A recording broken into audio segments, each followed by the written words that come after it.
Okay. Well, first of all, thank you to Eric, who is the event coordinator for a couple events that I attended and sponsored as the operators.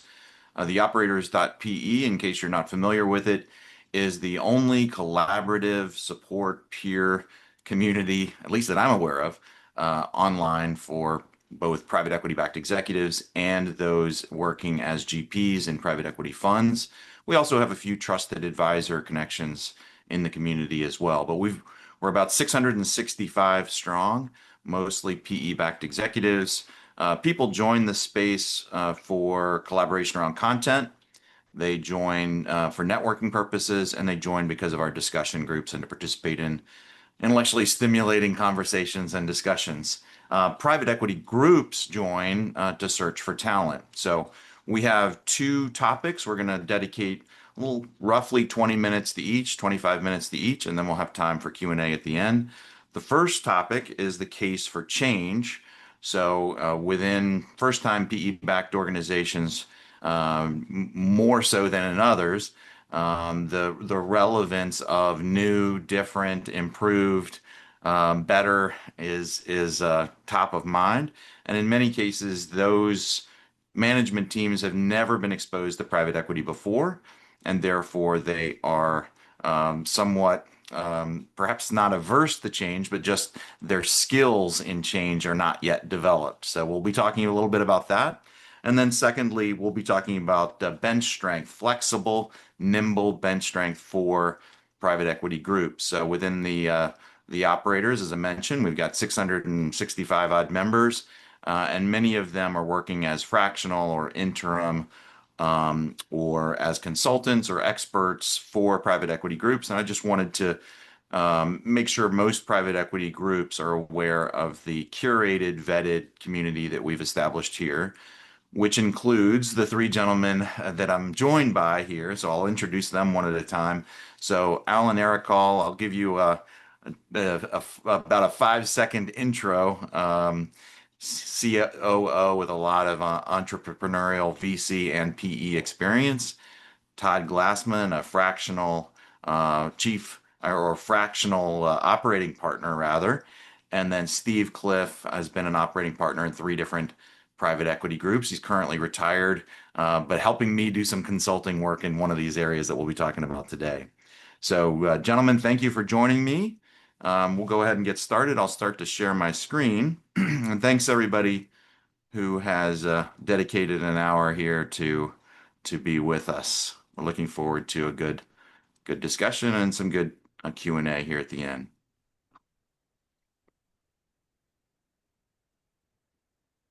So hopefully you're seeing a baseball field in the state that I happen to live in. The reason for the sports analogies that you'll see here is that I view private equity-backed executives as the professional athletes of the business world. So as I mentioned earlier, we're going to be covering two topics: the case for change in new portcos, and then secondly, the case for flexible bench strength. So the way we've set this up is that Steve, Todd, and Alan are going to jump in from time to time whenever they see fit to add some color, maybe to disagree, maybe to offer a little bit of personal testimony as well. And hopefully this will be a stimulating discussion. So, I'd like you all to envision that maybe today is the day that the ink is wet. We just signed a deal. We've just finished an acquisition. Well, tonight, of course, the management team and the deal team will be having a nice, big, expensive dinner, champagne toasts. Everybody's happy. Everybody's aligned. And then tomorrow morning, inevitably, what happens is the management team goes into the office and they all give each other high fives and breathe a collective sigh of relief. And maybe, it's even more than that. And they will inevitably say, thank goodness, all that diligence is done.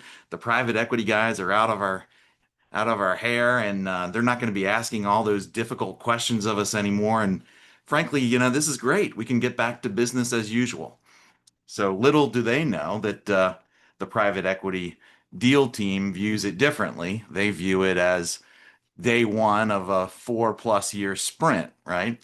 So the old comfortable ways of doing things might have been good enough to attract private equity investment, but they're not good enough for a private equity hold period. So, in other words, change is required. Value creation depends on change. And so, if we think about words like investment thesis and value creation, you'll see a lot of change built into them.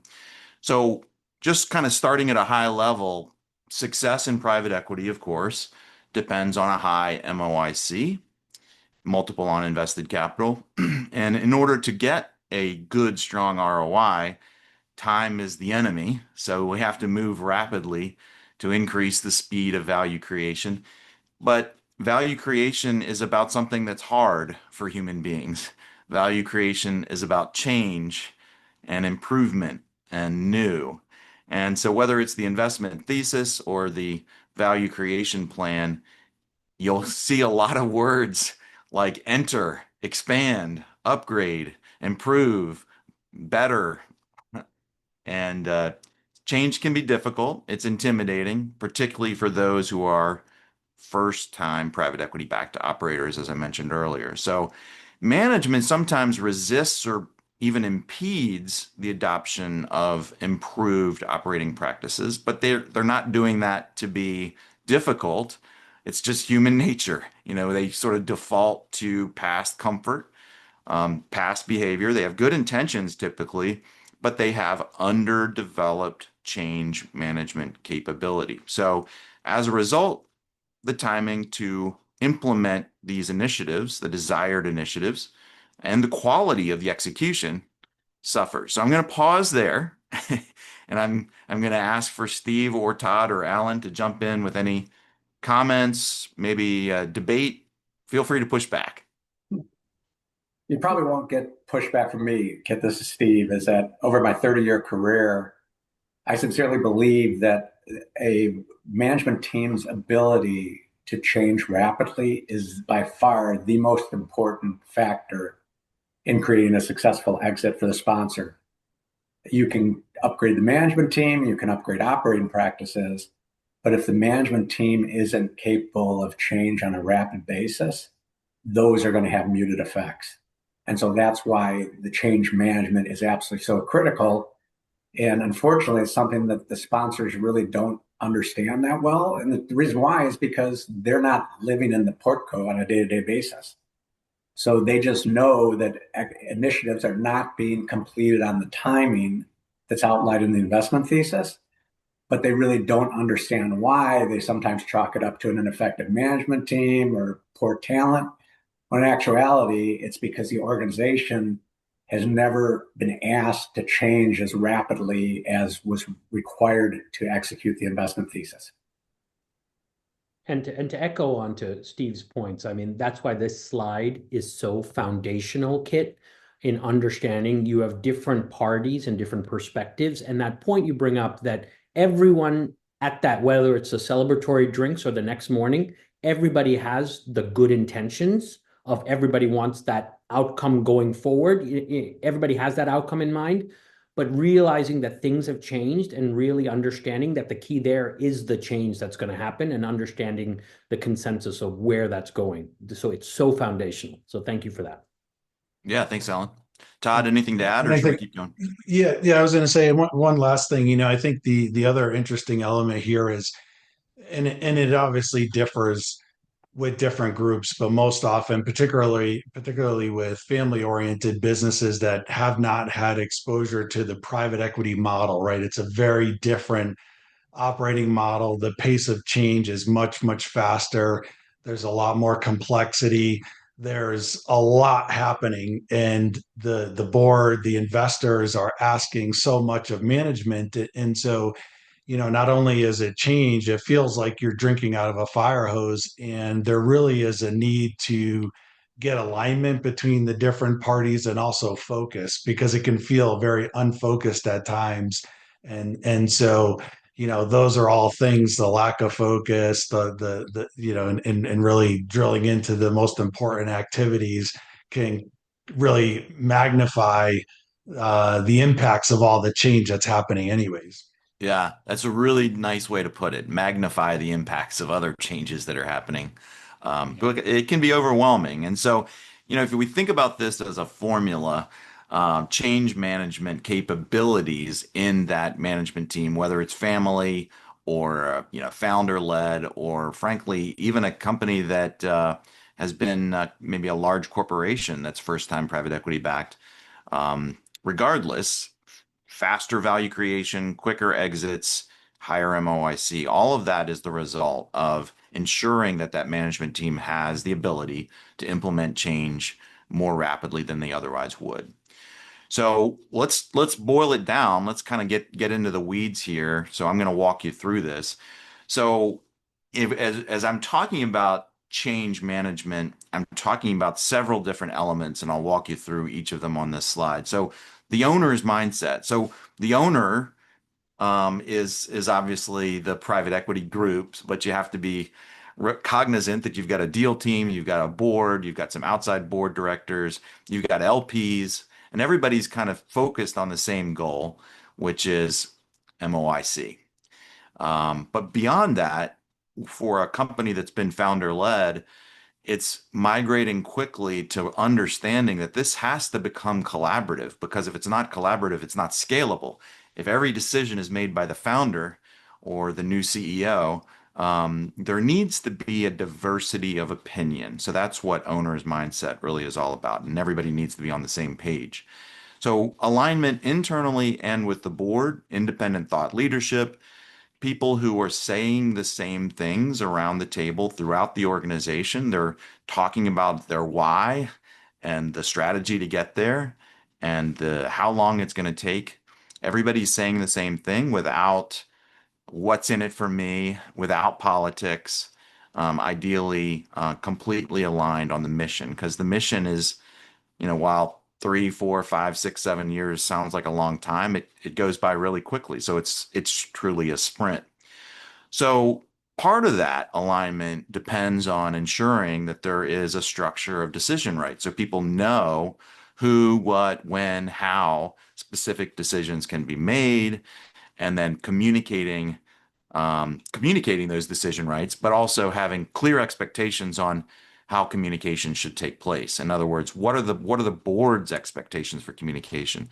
And then frankly, what is the CEO's expectations regarding communications internally, whether it's town hall or something else? One of the biggest complaints that private equity groups have about typically lower middle market portfolio companies is they don't make strategic decisions as effectively and, more importantly, as efficiently as they should. They hem and they haw and they struggle, and sometimes it's opinion based when it really needs to be fact based.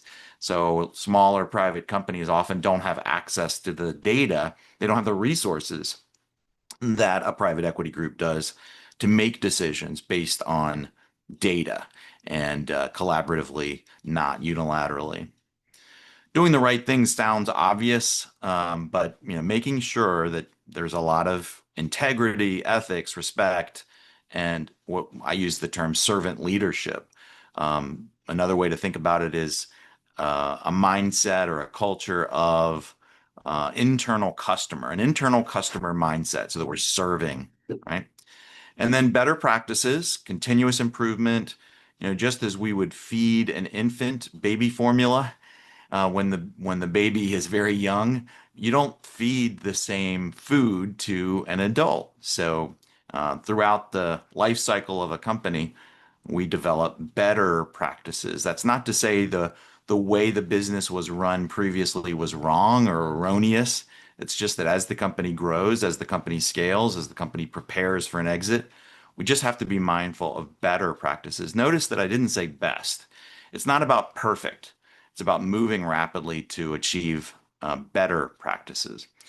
And then transparency of decision rights and priorities, logic, goals, strategies, being open, honest with the management team and also throughout the organization, to include feedback loops that demonstrate, we have permission to fail. We celebrate wins, we celebrate quick wins early and often, but also we talk about what mistakes have we made and what lessons can we learn from that? And I mentioned town halls earlier. So that was a lot. This is sort of my perspective, and I'm just bouncing it off of these experts. So I'll pause there, Steve, Todd, Alan, for feedback you might have. Yeah, I think, Kit, the key is to kind of elaborate on one of your earlier points about why is change management so critical and why is it so difficult for these situations, especially in the middle market. And a lot of it is because three factors. Number one is people are generally reticent to change. Change is uncomfortable for people. It's the unknown. It's more easier to do what you're familiar with, or you have success with. The second issue is that if you look at kind of the root cause of the problem, is that it's not unusual for a private equity sponsor to buy a founder-led business. And if you look at a founder-led business, the way that's developed is the founder is the one that places all the risk to develop the business. It's his capital, it's his relationship. He's not an employee. This is his life or her life. And what happens is that they're looking to hire folks and bring them into the organization that will execute their vision. In other words, they're not looking for people to create the vision. The founder has created the vision. And because the founder is at risk from the myriad of factors I just mentioned, the founder says, I know the secret sauce. This is the way we're going to do it. So he or she brings folks into the organization that are comfortable just executing the founder's plans. And in most situations, what happens is that if you speak up against the founder and you maybe oppose some of the ideas, it's the quickest way to find a relocation out of the organization because the founder did not bring that person in to improve things. They brought that person in to execute their vision. And so all of a sudden, the founder, well, over several years, has success with the business, gets to a position where the private equity sponsor is willing to write a big check for the business. But to your point that you made earlier, and this is the third point, is that the private equity sponsor doesn't get any benefit in the valuation from zero to what they bought it at. They only get benefit after they grow it beyond what the founder grew it at. Well, in order for the founder or the organization to grow beyond the value that it was at the time of sale, a new approach needs to be taken. You just can't keep repeating the same approach. You take the good of what the approaches were, you make them work better. The bad things or limiting things, you change those. But all of those revolve around change. And so that's why it's such a critical factor because it's grounded in the fact of how these businesses grew up. And just Yeah. think of it, if you're going into an organization and the entire organization is basically comfortable with following the lead of a dictator, a benevolent dictator, but a dictator nonetheless. And all of a sudden you say, no, we want people to come in and collaborate. We want people to bring improved practices. And that's just not something that the organization is built upon. That's why Yeah. this is so difficult. Thanks, Steve. And there's another side of this too. The other side is we have a few members of our community who are incumbents. So most are recruited into private equity, but a few are incumbents. And so I remember hearing this story from a COO. He said, You obviously saw something that you liked about our company. That's why you bought it. Why are we throwing everything out? Why are we getting rid of all the practices that we had before? What's wrong with the business, the way it's running, the past 30 years? And a lot of that has to do with what you just said. We're not taking credit for what's happened previously. We've got to get it from where it is today to a much higher value multiple by changing things through value creation over the next few years. Alan or Todd, anything to add? Yeah, just kind of picking up on those sentiments, the one thing I've seen most often is these, again, and you get all sorts of flavors of this, but many of these companies are very operationally focused, right? The entrepreneurial organization, yes, they have a mission and they're pursuing that, but they are focused so much on the day-to-day operations. They never lift their head out of the sand, so to speak, to think bigger picture and where are they going, and that creates that gap oftentimes with private equity sponsors because and I'm probably oversimplifying it here, the way they look at the world is, hey, how do I grow EBITDA and how do I expand my exit multiple, because they are trying to engineer an outcome, a return outcome, some sort of 3x or 4x multiple on their invested capital. That is their business model. And so that gap between a very operationally focused business and engineering some sort of investment outcome or return outcome creates a lot of friction. And so it's really trying to fill that void and making sure both parties understand what it takes, and elevating the thinking to more strategic of, okay, how are we going to drive those outcomes? And that does sometimes blow up the legacy business model, right? Because what brought you to 50 or 100 million of revenue may not get you to a billion. And that's kind of what private equity sponsors are looking for as they go through and buy and build and scale and again try to produce that outcome that they're seeking. Yeah, well said. It has to be scalable. And, hopefully you'll recognize the photograph here from Moneyball. This was very intentional. Because in most companies, the operating system, what I call the behavioral operating system, is just default. It's just sort of the way we did things. Just sort of how we landed at the process that we are utilizing. And that's not good enough because it's typically not scalable. So in the highest performing organizations, it's engineered. That system is engineered. And so leaders will break the inertia of the old way of doing things and replace the way that things were done with repeatable, scalable, better practices. And therefore, they're not just leading the business, they're not just taking the reins and leading the company, they're improving how the business is run. And that's the difference to achieve scalability. So the reason that we're even having this conversation, I'm sure everything that we've talked about thus far is like, yeah, I get it. This makes sense. This is intuitive. The reason we're having this conversation is that it's hard, right? Value creation requires change, and change is hard to human beings. And wow, I didn't realize we were already at the end of part one. So from a timing standpoint, we're doing great. We've reached the end of part one. So I'm going to just pause there before we get into part two. Part two is the case for a flexible bench, a nimble flexible bench. But I just want to just see if Todd, Alan, or Steve have anything to add at this conclusionary point for part one. Yeah, Kit, what I would add is that change management is a developed skill. It's no different than improving your operating model, your supply chain model, your human capital retention model, or talent acquisition model. It's a skill. And most of the folks who come into private equity run companies haven't had the need to develop that skill because they typically come into organizations or come from organizations that have best practices, larger organizations, because that's what the private equity sponsor wants. What the private equity sponsor needs to grow these businesses in terms of value is they need to upgrade the leadership and improve the operating practices.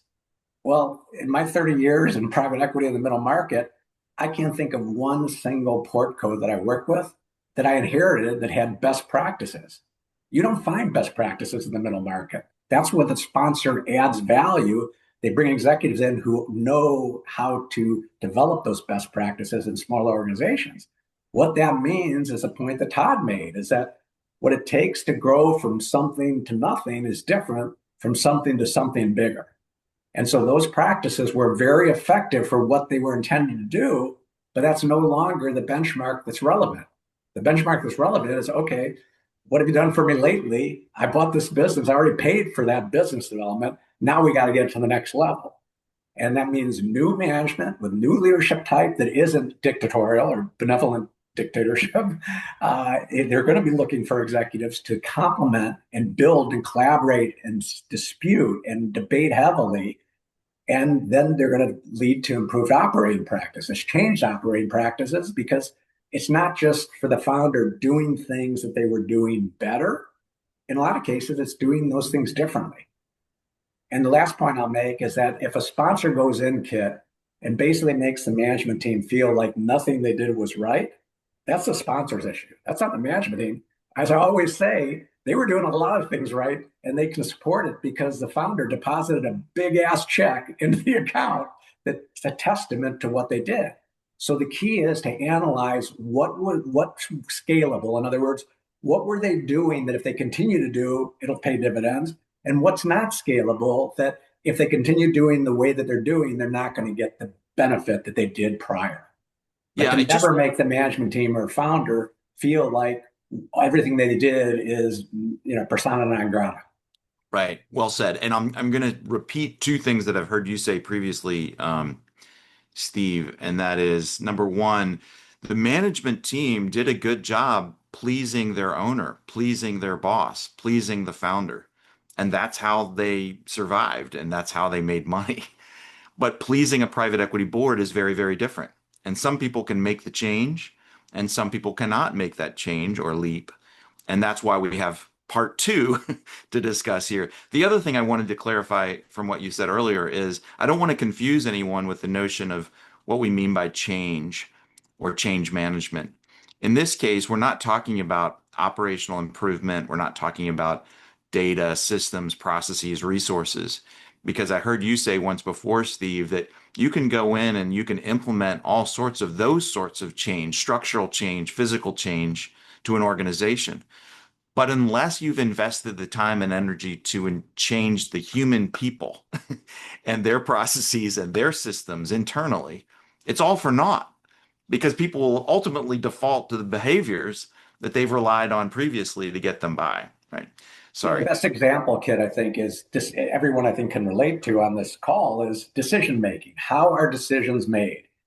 In an entrepreneurial run business, the way the decisions are made, quite frankly, is whatever their emperor says to do, that's what everyone does. So most of the decisions are what I'd call subjective based, not objective based. They're based on the opinion and experiences of the founder because he has all of the power in the organization.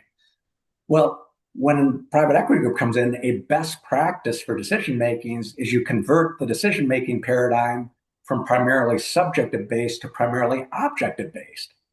But yet, the organization that the founder developed doesn't want to do any analysis. They don't want to do payback requirements. They want to operate from their gut. And I always say that it's a situation that when the founder led the business, it's the army.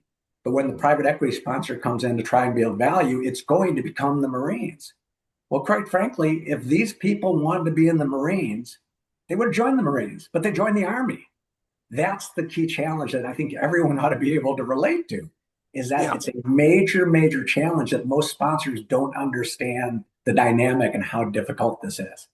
Yeah, that's a great segue to part two. But Todd, Alan, anything to add?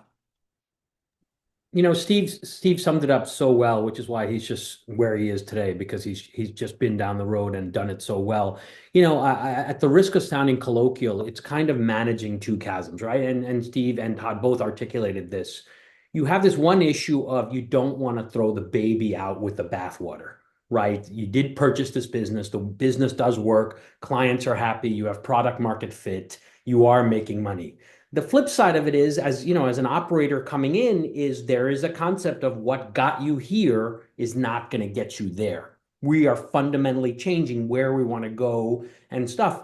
And it's very, very easy to say, well, the answer to both of these is communication. The problem is sometimes people don't want to hear that communication because people don't want to hear what they've built over X amount of years by said founder is no longer working, or hey, we can't do that because I just invested a bunch of capital and bandwidth doing this. So the key in all of these, and to some degree, what Todd and Steve in alignment with them and what they're saying is you have to get to alignment where the sponsors and the operating people on the ground, and if it's the team, and this I think segues quite nicely into part two, which is having that operating management team coming in and building alignment across the various stakeholders of the new the investment partners, the clients, and the people on the ground that made this happen. Yep. All right. Actually, Kit, just one final point. Alan kind of sparked a thought here is, it's interesting with change in that it's not always solely internal to the company as well. And what I mean by that is there are market factors that can also drive change in a business. And so, for example, you know, again, going back to the private equity model and them trying to engineer an outcome, sometimes there's certain sorts of revenue that are valued more than others, right? So recurring revenue is an example, valued maybe more than transactional revenue. Those factors and how a company is valued will evolve over time. And so that also, depending where you are in the ownership cycle, and the investors, they're always thinking about the exit, right? So how do we position this business for the most favorable exit? And coming back to the point I said a minute ago of expanding exit multiple, if you can really increase that quite substantially, that's where you generate significant amount of value for the business and the investors. And so it's just kind of one of those things. You always have to be comfortable being uncomfortable, is the term you hear a lot. And it's not always just with your own internal issues. There's market forces at play too that add complexity to the model as well. So in my experience, you're always tweaking something. There's always change. Sometimes it's massive changes, other times it's tweaking things around the edges. But typically in the private equity context, you're always evolving, always doing something different, experimenting, and that's just part of life in that search for the ultimate return on investment. Yeah. So Todd, you have a knack for creating segues for me. Sometimes you're tweaking things. You're always tweaking something, right? So that's a perfect segue because whether it's the day after closing, a month after closing, 90 days after closing, hopefully not a year or 2 years after closing, but at some point you're going to recognize that there is a member or many members, perhaps, of the team that are not cut out for being under private equity ownership. The faster you can identify those people and introduce them to the possibility of working in an environment that's more favorable or better suited for themselves, the better off everybody is, frankly.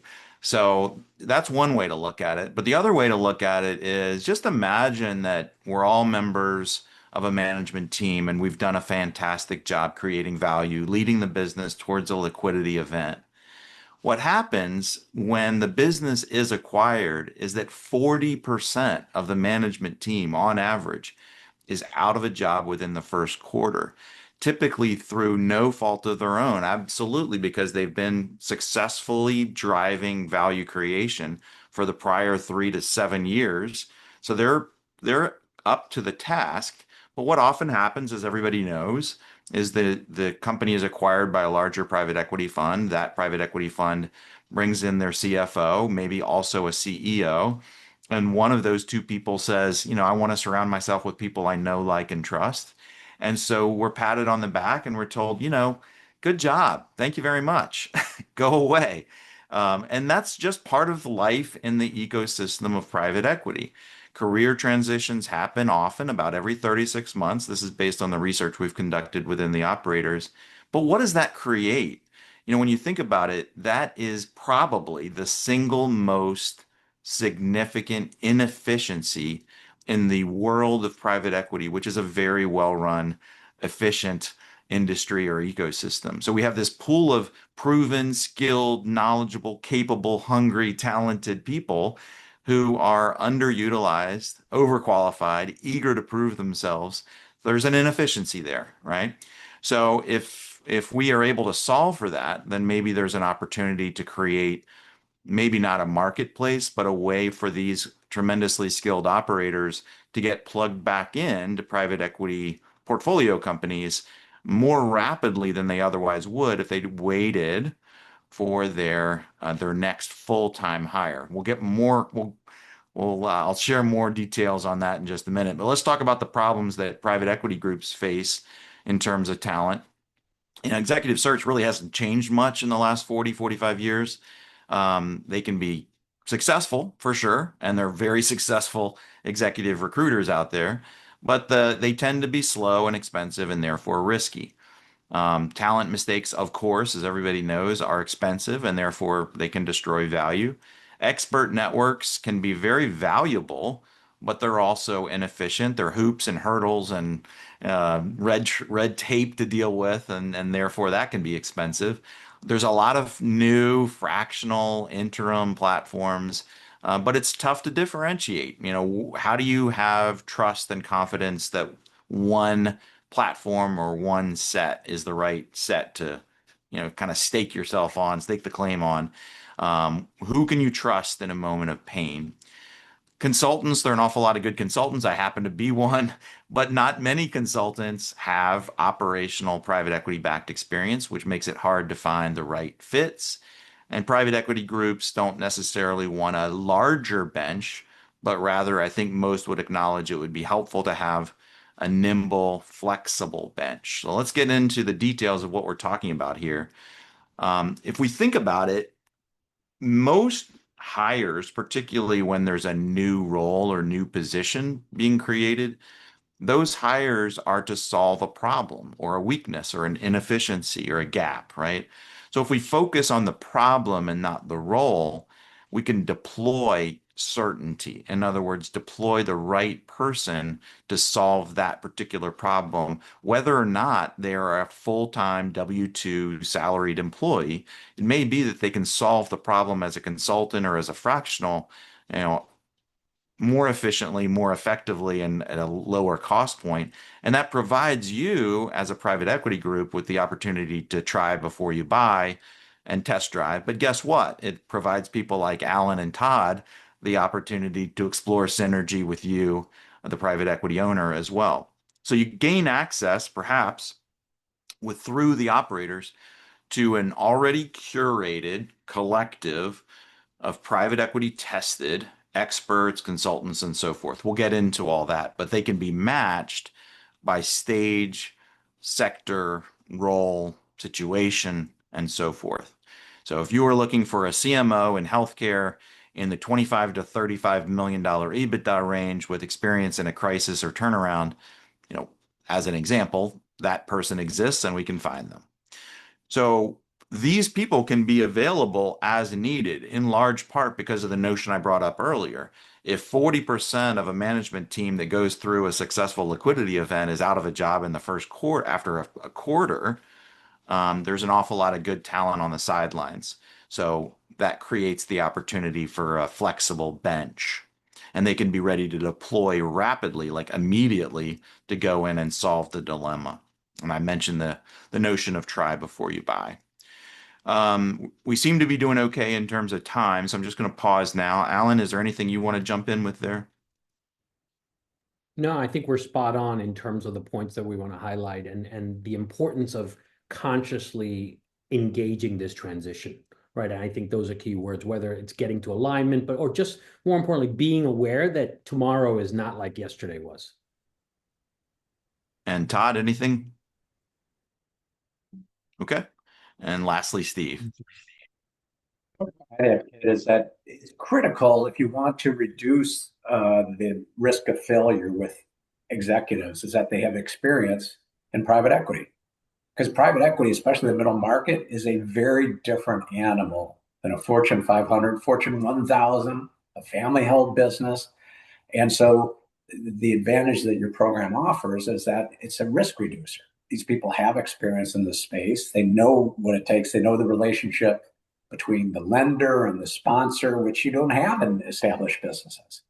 And so it's a, private equity is all about reducing risk. This is a great risk reducer.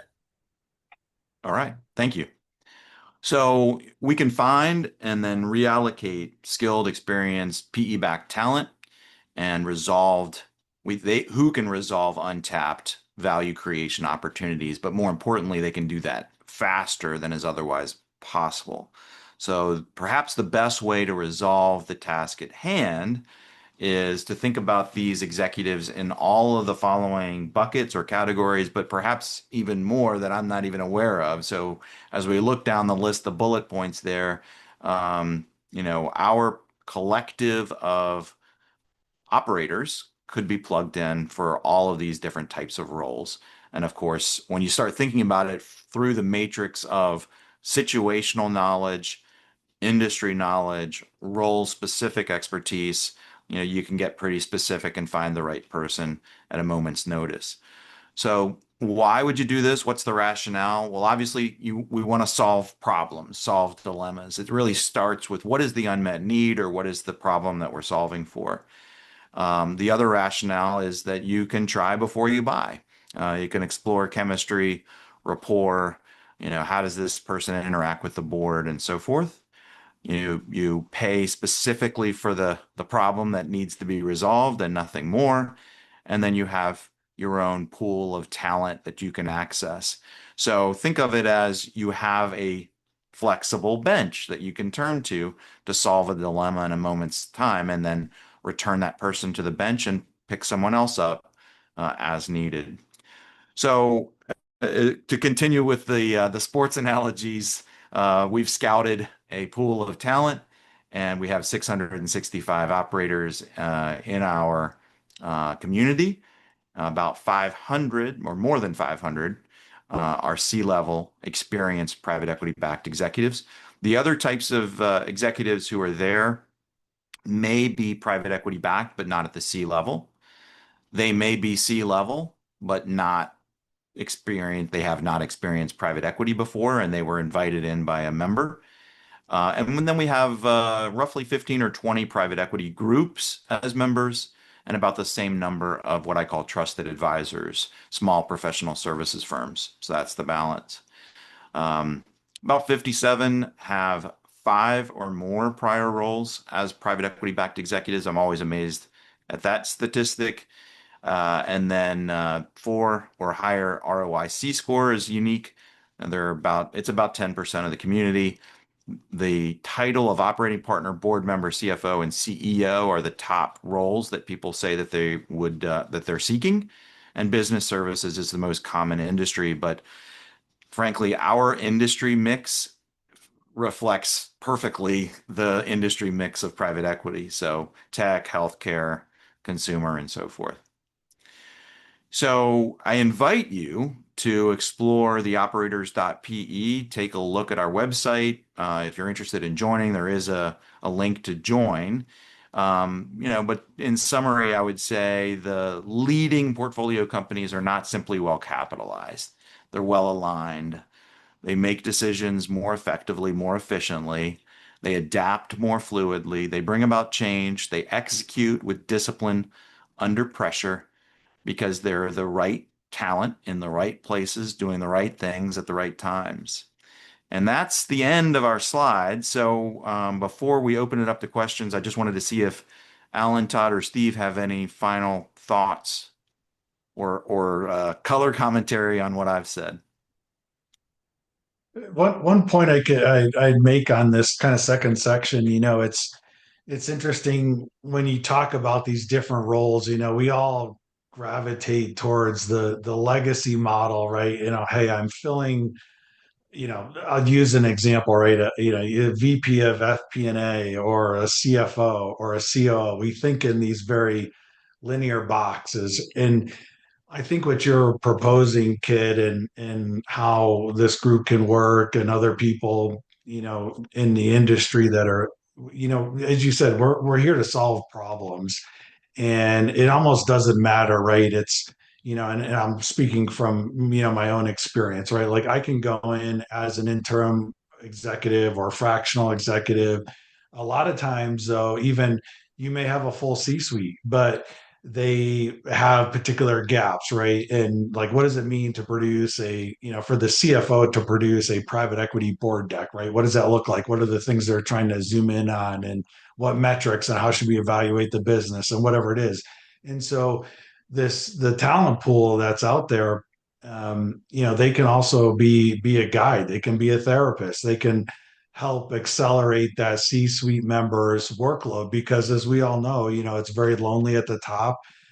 We all have a lot to do. It's hard to get your actual work done when you're getting bombarded all day long with this request and that request. And so sometimes it's helpful just to bring in, another adult, so to speak, in the room to help, who can operate at that level and help execute work that needs to happen while the C-suite executive is dealing with all that they have to do on a daily basis. So, it's really breaking down those traditional walls and how we think about work and the roles and everything else, and accessing a group of talented resources that are there to solve problems and execute work and get things done, regardless of do they have a title or not, or are they in this seat or not. It just kind of doesn't matter. it's a nice way to strip it down and focusing on the work at hand and what needs to get done.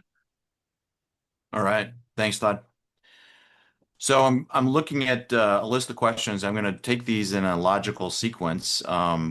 First of all, going forward, do you see private equity companies putting more emphasis on leadership development or culture? And I'll start this discussion by saying 20 years ago, we couldn't even use the word culture in a private equity setting without, rolling of the eyes or a little bit of chuckling or turning away or dismissing. And here we are, and we're having this conversation. So I'd say we've come a decent way in the last 20 years, but probably not far enough. And I'll first turn to Steve to see if there's anything you'd like to add to that, Steve. The challenge with the term culture is it to the private equity sponsor, it's the equivalent of white noise. Matter of fact, if I would talk to operating executives, I had 100 of them in a room and say, define what culture is, I'd get 326 explanations of what culture is. And so I think one of the challenges that executives face is that you have resistance with the sponsor because it's something amorphous to them. And even the operating folks can't agree on what culture is. That's why I've always stated that PE companies, what I've seen happen over the last few decades that I've been involved, is that there's a greater appreciation that things go on at the portco that the sponsor just cannot relate to because they're not there. And once they understand that, then you get into the aspects of the culture, if we can define it and get agreement to it, that drive value. There's a lot of cultural aspects that don't drive value. But the PE guys aren't really interested in that. They're interested in the ones that do drive value, and you have to speak their lingo. If it drives value, then they'll be interested in it. But avoid the word culture at all costs. Okay. So that sounds good to me. I'm going to move on to the next question because we've got 7 of them, I think. Assume we all accept this foundational notion. What can private equity firms and operators do differently to reduce the risk of change management? And again, I'll start. I've been writing articles, roughly one a week, so over the last 5 weeks or so. And the one I'm working on currently is essentially an onboarding playbook for private equity groups to utilize. Because when you think about it, most private equity groups that are acquiring first-time PE-backed companies, they just assume words like investment thesis, value creation, MOIC, that they're going to get it somehow through osmosis. And I'll share a quick funny anecdote that I shared with the panel as we were rehearsing, and that is a COO was in a conference room with, as he put it, two 20-somethings from the private equity group for 45 minutes, taking notes and nodding and smiling politely. And after the 45-minute meeting ended, he walked into his office down the hall and put his head on the desk and, as he put it, sobbed, and then called his wife and said, I need to look for a new job because I just spent 45 minutes agreeing to stuff and I didn't even understand anything that he just said for the previous 45 minutes. So I think, it really begins with the private equity groups acknowledging that there is a need for, we don't have to be more patient, but rather have a plan in place to help onboard and start to focus on change management in the private equity groups. And then from the operator's perspective, I would say those that are not familiar with private equity, get yourself educated. So there were a couple recommendations of books. One is Turn the Ship Around, and the other is the whole. I forget the. I actually bought it just coincidentally just about 2 weeks ago. Shoot, now I can't find where our questions are, but something about the hold. So I'll find that and get back to you. Anything to add, guys? The key I'll risk make a point. reducer. Oh, go ahead. I'm sorry. Go ahead, Steve. Yep. I think the key risk reducer in change management is no different than if you're a Native American and you're going to France and you want to have a good vacation, learn how to speak French. It's the same way in change management. What has to be done is the portco management team, they have to be assessed as their ability and how developed their change management capabilities are. And then once it's assessed, the next step is to basically put in the skills that are train the skills that are necessary, impart those skills that would allow them to look at change management as something as a productive exercise, not as a restrictive or threatening exercise. And the simplest way I can explain it is if you look at lean manufacturing, one of the core tenets of lean manufacturing is continuous process improvement. In other words, we're going to obsolete ourselves before our competition obsoletes us. Well, in order to do that, there has to be change. But if folks aren't comfortable with a continuous process improvement mindset, they're never going to be comfortable in change. So a way to reduce the risk is to explain the merits of continuous process improvement, why that's the lifeblood of private equity value appreciation. Thanks, Steve. Alan? You know, I So Alan, you shared the name of the book for me. yes, I Thank was you. just going to say, Restructuring the Hold, Optimizing PE and Portco Partnerships by Thomas Anderson and Mark Habner. So we'll move on. See, we've got a bunch of other questions. Let's see. When it comes to prioritizing changes, whether operational, strategic, or structural, who typically sets the agenda and drives the priorities? Is it the sponsor, the executive team, or is it perhaps a collaborative process? It's basically the executive team's responsibility to execute the investment thesis. And the investment thesis should outline the key value creation initiatives that were the basis behind the investment. And so if things change, as Todd always mentioned, they always do. It's a dynamic environment, it's not static. So if you have a constant good communication flow with your sponsor and your deal team, that you use the investment thesis as your roadmap, but then as things change, have touch point sessions with your sponsor to make sure of what's changed and what hasn't changed in terms of the investment thesis and creating value. The other point I'll make on that, and it kind of ties back to the previous question as well, is, it's interesting in a lot of my work, we talk about defining the destination postcard, right? So what does future look like? What does that future state look like? And then building your 5-year plan, your 5-year model, those inputs, right? The underlying investment thesis usually it holds, but sometimes it does evolve and change. But what is the future look like for us, and then working backwards and making sure your strategies, your strategic initiatives, your KPIs, all those things are kind of in alignment with pushing that plan forward.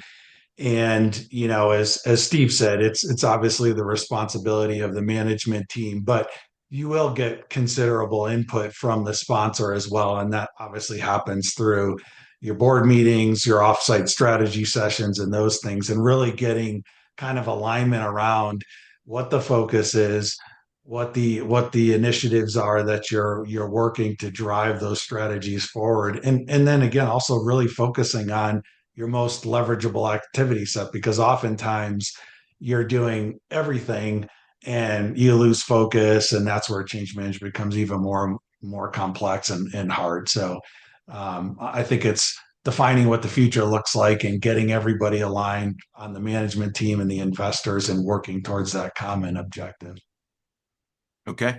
I noticed we only have about 3.5 minutes left, so I'm going to answer one question myself and then move on to another couple.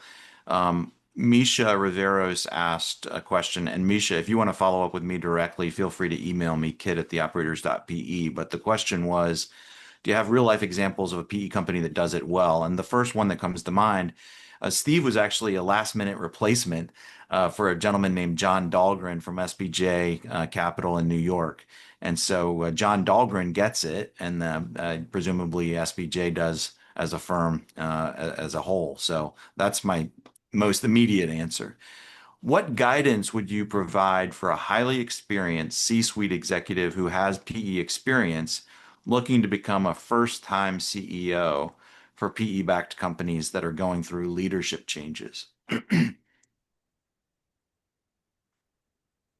guidance I would give in that case, Kit, is that vertical experience is absolutely critical. If you're looking to become a first-time CEO, is that it's certainly much more attractive if you have experience in the vertical that the investment is in. It's Yep. really difficult to expect a PE sponsor to put someone in the CEO chair when they don't really have any experience in the vertical. And I would add to that, develop your personal brand statement, your value proposition, your 30-second elevator pitch about why. What problems do you solve for? What is your unique superpower?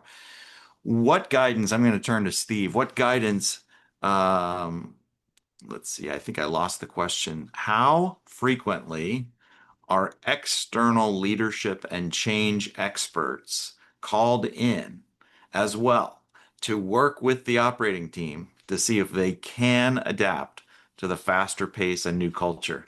How often, Steve? Very infrequently. My experience is that when change isn't executed as quickly as requested or required, you have a new management team. Because a lot They're of times the just, sponsors don't understand the root cause of the problem is not the management team. It's their and I inability can to affect I change. can give you almost a direct quote. We don't have the patience or the time or the bandwidth for that. Either management's going to figure it out or they're not. And if they're not, then we're going to fire them and bring in a management team that can get the problem solved. Period. It's that blunt.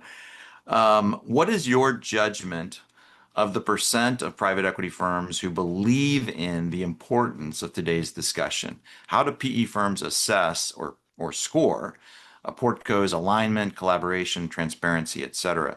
So I would start by saying it's higher today than it was 10 or 20 years ago, but it's still pretty low. Um, Anybody want to jump in on that one?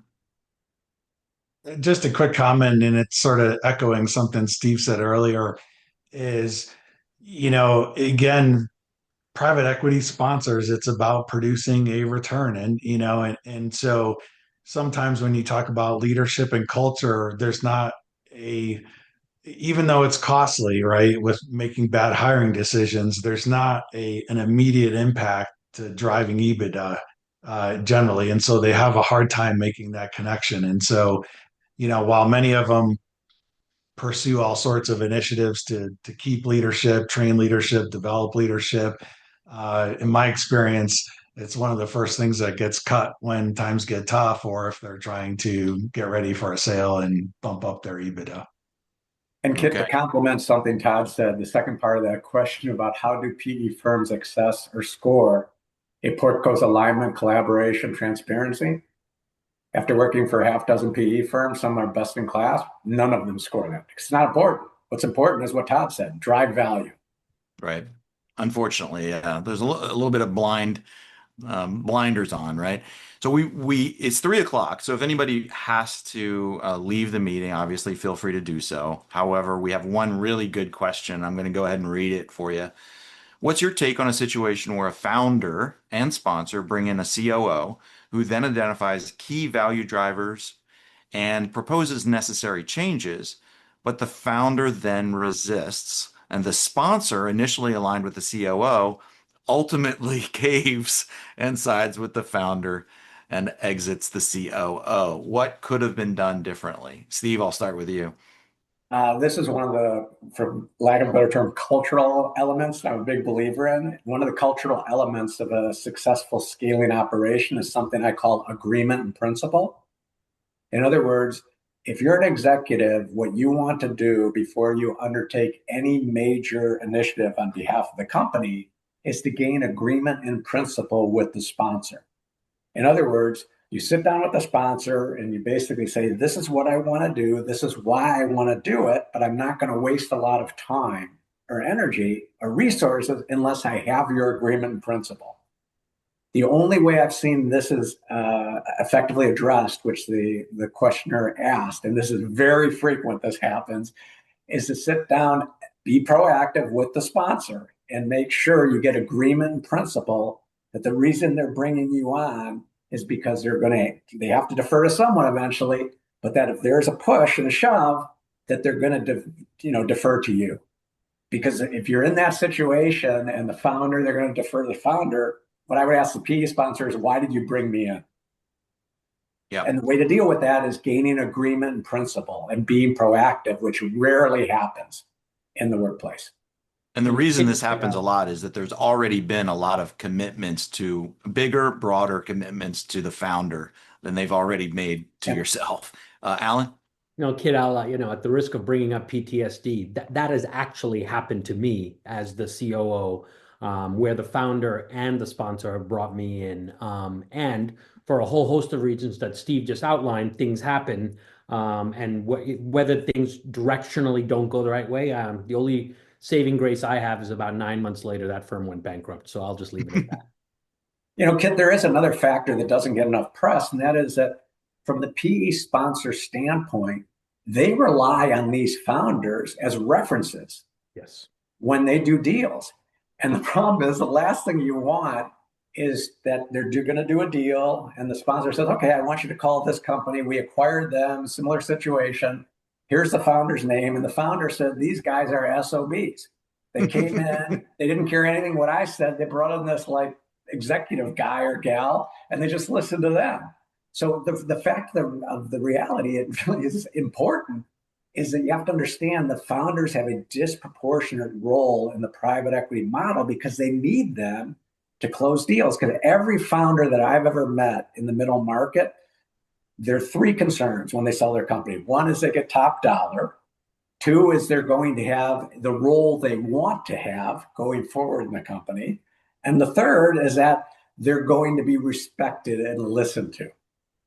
And clearly, it can be misperceived that if the private equity sponsor doesn't agree with the founder, that means they're not respected, they're not listened to. So it is a tightrope that the private equity sponsor has to deal with founders. Yeah. Thank you, Steve. That was very poignant. Right on. So, final thoughts, Todd, Alan, anything else? All right. Well, thank you, gentlemen. Thank you very much for your time. And most importantly, thank you to our audience and people who are watching this recording. Thank you for being here. Thanks for the great questions. And then finally, thank you to Eric Bender from Private Capital Global for putting on this event. Feel free to check out theoperators.pe. Thanks, everybody. Thank you.